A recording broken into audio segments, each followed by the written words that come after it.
Hello everyone and welcome to January 2024. The new year is here and I hope that you all found some joy and some moment of peace during the holiday season. As we step into this new year and new possibilities, it's also a gentle time and a time in a way for hibernation and rest and recovery.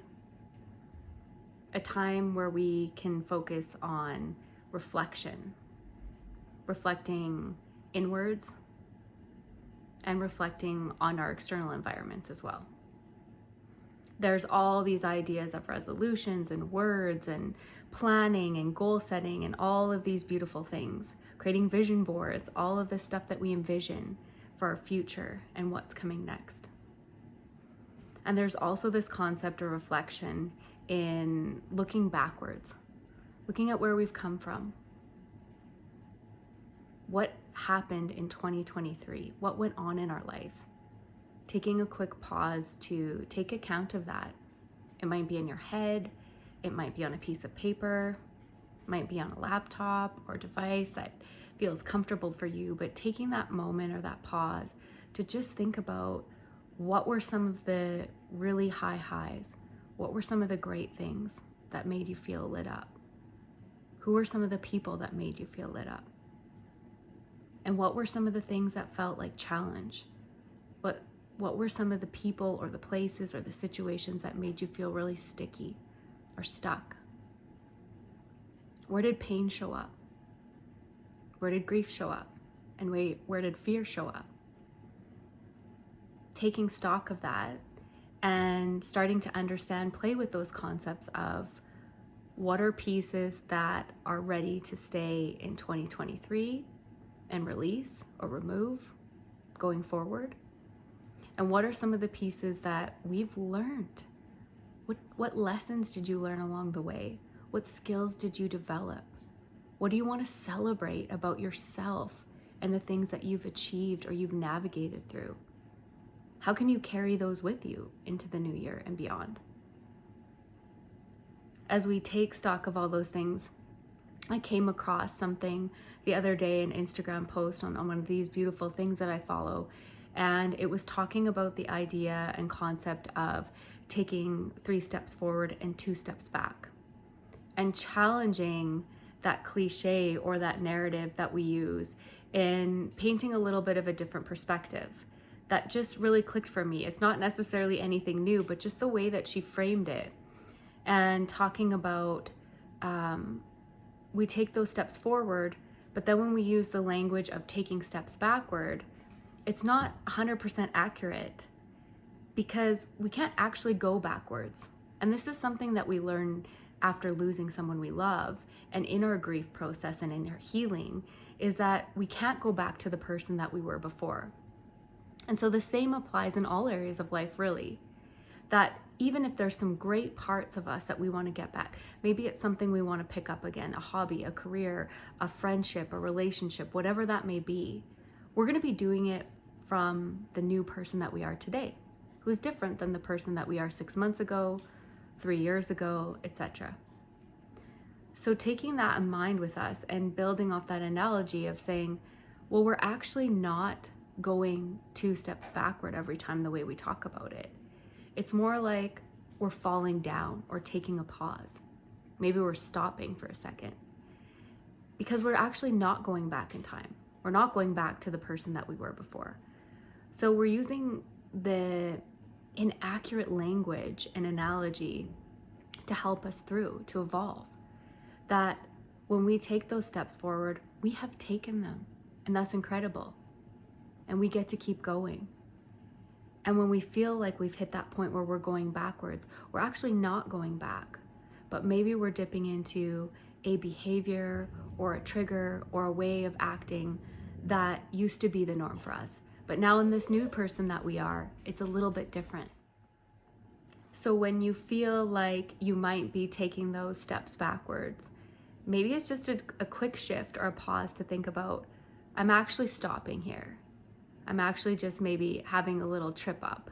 And I'm not going backwards to the person that I was before, but I'm catching myself in this fall. I am my soft landing, or I am the person that's going to be picking me up. You are. You are the person picking yourself up. And I hope that you have tons of tools and resources and practices and people in your life that continually help you pick yourself up and continually help you grow and evolve. And that you are that person for yourself, first and foremost. That you get to remind yourself that you are taking a quick pause, that you are picking yourself back up. And there's tendencies that come along with us from the past. There's ways that we behave, but that in that moment, you're also ready to acknowledge that you have come so far and you are moving forward, not on, but forward. And you get to jump right back into that pace, right back into that flow, and self-adjust. I like this time of year as well because you're pulling all these bits and pieces together and thoughts together, and the vision boards really come in for me at this time of year. So we'll be doing some of those live workshops here. It's something that you can pull some pieces together and do on your own, pulling together imagery and words and putting them together in this visual representation of what you're calling in for this next period. And even though it may be winter in a lot of places that we live, and it's the idea of planting the seeds. We don't have to have everything figured out right now. We don't have to spend the entire month of January making promises or setting all these plans in place. But it is a great time to start imagining, to start dreaming, to start wondering. And maybe start planting those seeds, maybe start gathering those seeds. So that as we move through this winter season, can we get a little bit still? Can we get a little bit cozy? Can we find some rest? Can we build in little moments of joy along the way that help nurture those seeds so that as spring unfolds, as if we step towards spring, we get to experience the little growth that's starting to happen of what we are envisioning. There are changes coming up in the community. I invite you to hop on and see at carrywithmecommunity.com. We have some workshops coming up. You can also find those on social media and within the community. And there is some new group sessions starting. They'll be starting this February. I will have more to share about that and continued. Thank you to everyone for all of your wishes and care. Some of you may know I was slowed down a bit in life. Last month in December, at the beginning of the month, I was in a car accident and have been working through recovery and healing in all sorts of ways. And coming to that place again of really spending some time thinking about the concepts of life and death. That being on the edge of life and death again. And taking time to sit with that and understand it. Giving myself some freedom and grace for when I'm feeling all that crazy tornado of why spinning again. Why me? Why now? Why this? How did I survive? Why did I survive?